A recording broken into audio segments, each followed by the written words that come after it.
Hey everyone, my name is Wes, and welcome back to another episode of Terror Talk where I discuss creepy clips online. I created this original horror music to add to the video, and I hope you enjoy it. Be sure to leave your own comments, and when you're done watching, check the description if you'd like to listen to my music without the commentary. Now let's get into it and have some fun. Summer is the greatest season by a long shot. That's a hill I'll die on any day. My love for the summer doesn't revolve around partying or drinking as you may expect, but nature. Warmer weather and the outdoors are inseparable in my opinion, and I guarantee you that when the heat rolls through, I spend more hours outside than inside. Do you like the summer like that? I find it kind of strange that he likes the summer like that because most people do not enjoy the summer. They just don't. And especially me, who lives in Arizona, and no matter what frickin' city you live in, it's just like scorching outside. I'm not a fan of the summer. I'm not gonna lie, but let me know in the comments below if you like the summer or not. It was a warm night in mid-June a few summers ago when this happened. I was 17 or 18 at the time. For context, there's a massive nature preserve near my house. When I say massive, I mean it. It's close to 1,000 acres in size. To this day, there are still parts of it that I'm positive I haven't explored. Two of my friends and I agreed to spend a night camping in those woods. Technically, camping there was strictly forbidden and borderline illegal, but we figured that there was no chance someone would catch us in this dense forest. We just have to trek as deeply as possible. Chuck was the camping fanatic of the group. I'm telling you, this kid loved cosplaying as a Boy Scout and probably knew close to 100 different knots. Our other friend Jackson always supplied the drinks. If we were sober, he was unhappy. That's just how things went when Jackson was involved. I remember the feeling of the gentle summer breeze blowing through my hair as the three of us packed up Jackson's car.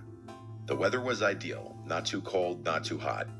A few beers later, the three of us found ourselves lugging camping equipment through the woods at like 11:30. I can't lie, I was feeling the alcohol start to hit me as we marched along. Chuck always carried this industrial-grade flashlight with him, so the darkness of the forest wasn't much of an issue. As much as I enjoyed the outdoors, though, traversing through thick woods at this hour was a bit creepy, even with Chuck's flashlight on hand. After close to half an hour of straight walking, the three of us found ourselves in a small, flat clearing that was an ideal spot to set up. Yeah, that would be creepy, wouldn't it, to hike through the woods that late at night? I would think that would be pretty unsettling. Camp. We pitched our tent as per Chuck's instruction and set our chairs up. The fire was the next step. Chuck once again took the lead on this, and after a few more minutes, we had a pretty decent fire going. Jackson reached into his bag and tossed me another drink. He then grabbed his JBL speaker and started playing some music. The vibe was perfect, and we must have been talking and drinking for a good 2 hours. We were all pretty drunk at that point, and I could tell the other guys were just about ready to pack it up for the night. Jackson turned the music down and started collecting discarded beer cans. Just then, a deafening whistle pierced the silence. I nearly jumped out of my seat, going from drunken haze to high alert in a matter of seconds. I don't know how to describe it. The whistle was abnormally loud, but still sounded distant. Jackson quickly shut the speaker off, and the three of us sat in silence as we exchanged concerned looks. I could feel my heartbeat pounding. Yeah, hearing a whistle that loud that late at night, I'd be like, what the hell? And at that point, I would definitely be a bit concerned for all of our safety because that's not normal. Through my chest. We sat there, frozen in place for what seemed like forever, listening intently to our surroundings. But there was nothing. It almost seemed quieter now than it had when we first got there, like eerily quiet. Not even the normal wood sounds you come to anticipate. I used that time to play my memory of the whistle back in my head. It definitely wasn't an animal's noise. The best way I can describe it is a standard whistle you'd hear at a ballpark. Chuck finally broke the silence, quietly urging us to pack up and leave. Jackson and I disagreed with that plan, though. We might risk encountering whoever made the noise, which I was beyond terrified of. It was past 3 a.m. at this point. An encounter this late would only mean trouble. Chuck hypothesized that whoever made that noise was probably aware of our presence. What would you do in this situation? Would you pack up and leave, or would you stay? I feel like it's a toss-up and kind of a hard call to make, because both points are valid, and both perspectives are valid there, so I don't know. What would you do? I honestly can't tell you what I'd do. Like, part of me would want to get the hell out of there, but at the same time, it's like maybe it would be better to stay, but I would be leaning more towards leaving. And that's why I think it's important to have like a weapon on you when you're out camping like that in the middle of the woods. Even if it's just pepper spray, it's better than nothing, you know? But most likely you're gonna have some sort of knife or something like that when you're out there, but just make sure you have weapons out in the woods with you, because you never do know. Which was a chilling thought. I didn't know what to do. On one hand, staying put violated every survival instinct I had. Packing up and leaving at this hour didn't seem like a much better option either, though. We finally agreed to wait it out.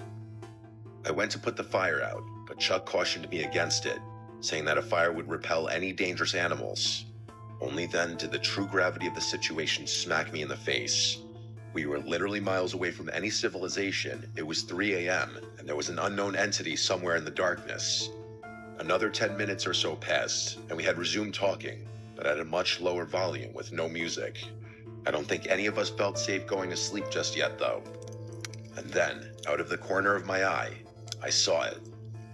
Something small flew over the darkness of Jackson's shoulder and landed directly in the fire.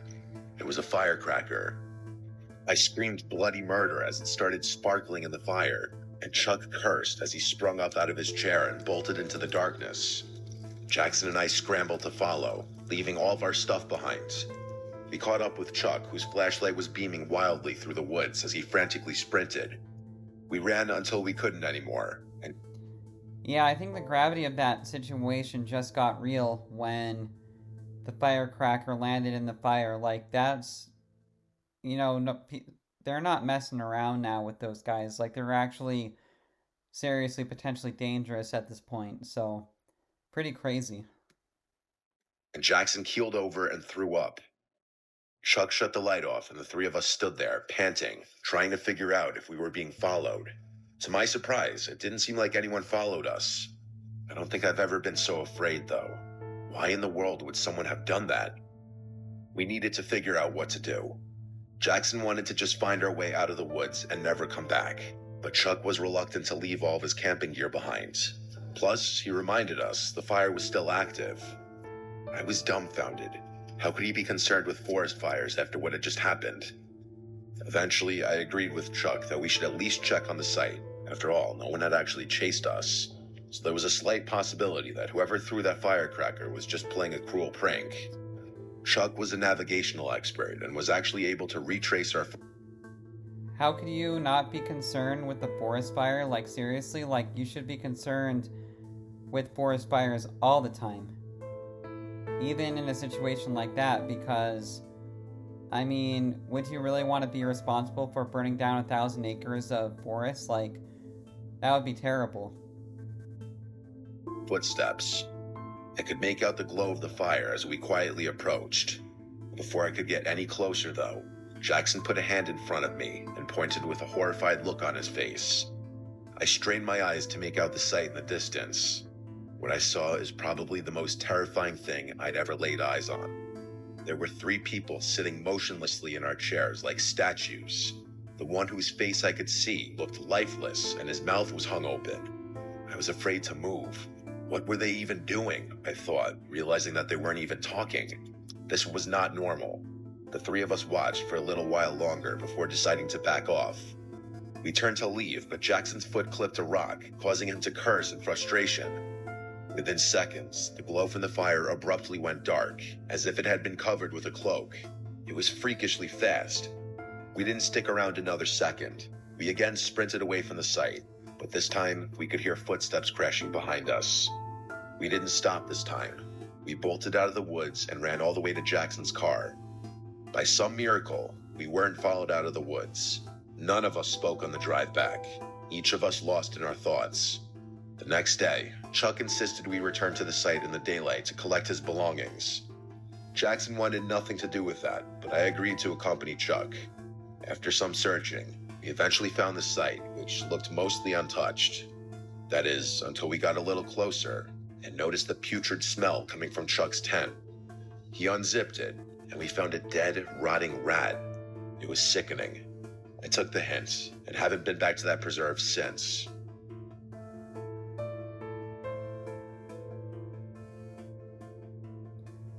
Yeah, that's a pretty crazy story, and it just goes to show you that sometimes you're not just supposed to be at certain places. Like, he said that it was illegal before to be camping where they were camping, and whoever those guys were, seriously creepy.